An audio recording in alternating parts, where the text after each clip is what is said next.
Bonjour, je vais vous raconter l'histoire de Benjamin le lutin. Les lutins, ce n'est pas un secret, habitaient les forêts. Cependant, il arrivait parfois, il n'y a pas si longtemps, d'en avoir dans les jardins. Mais rares sont ceux qui, comme Benjamin, y vivaient. De la taille d'un pouce, Benjamin habitait une charmante petite maison qui ressemblait à un champignon.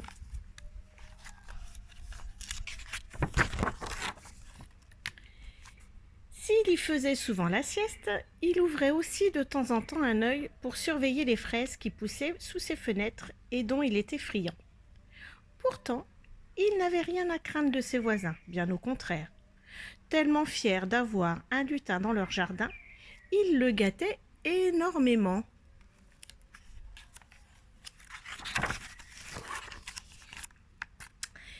Mireille, l'abeille, d'habitude économe, lui offrait régulièrement ses pots de miel.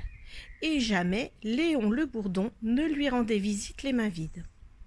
Enfin, vous l'aviez compris, tous les insectes du coin chérissaient le petit bonhomme à la barbe blanche. Et chacun se vantait d'être son meilleur ami.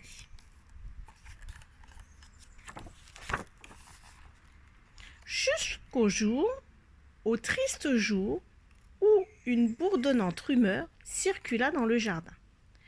Leur lutin n'était en fait qu'un nain de jardin, un vulgaire nain de jardin, comme on en voyait un peu partout aux alentours. Quelle importance! Un lutin ne ressemble-t-il pas à un nain de jardin?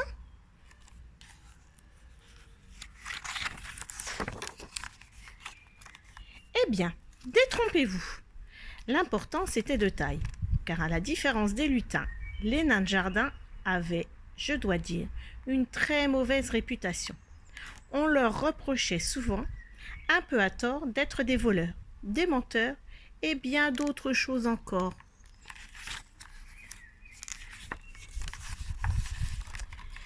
Cela faisait maintenant 3 jours que Benjamin, qui ignorait tout de la rumeur, n'avait pas reçu la visite de ses voisins. Comme il s'en inquiétait, il décida de se rendre chez Mireille, dont la maison était la plus proche. « Ohé, Mireille, ouvre-moi » cria-t-il en tambourinant à sa porte. « Alors, on oublie ses amis? Ça fait 3 jours que j'attends mon petit pot de miel. »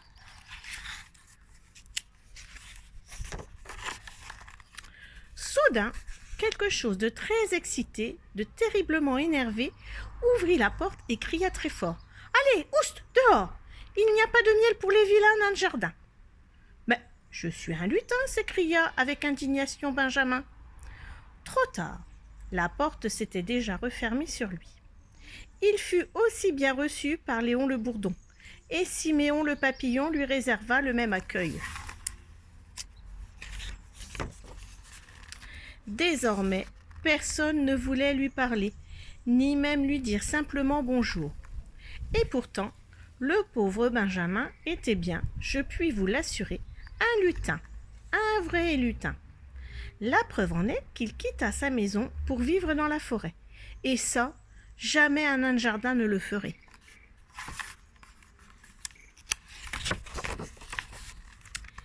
Il erra longtemps dans la forêt jusqu'à ce qu'il trouve un tronc d'arbre creux où il se réfugia. Un renard, mangeur de lutins, passait par là. Il tourna autour de l'arbre. Je sens une bonne odeur de lutin, fit-il, en glissant sa truffe par le trou où était passé Benjamin.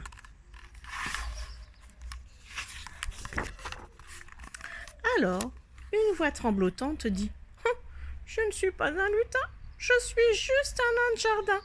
Et les nains de jardin ont très mauvais goût, en plus ils digèrent très mal. » Puis, Benjamin lâcha un petit paix très odorant. « Pouah! Quelle horreur » s'écria le renard en se bouchant le nez, et sans demander son reste.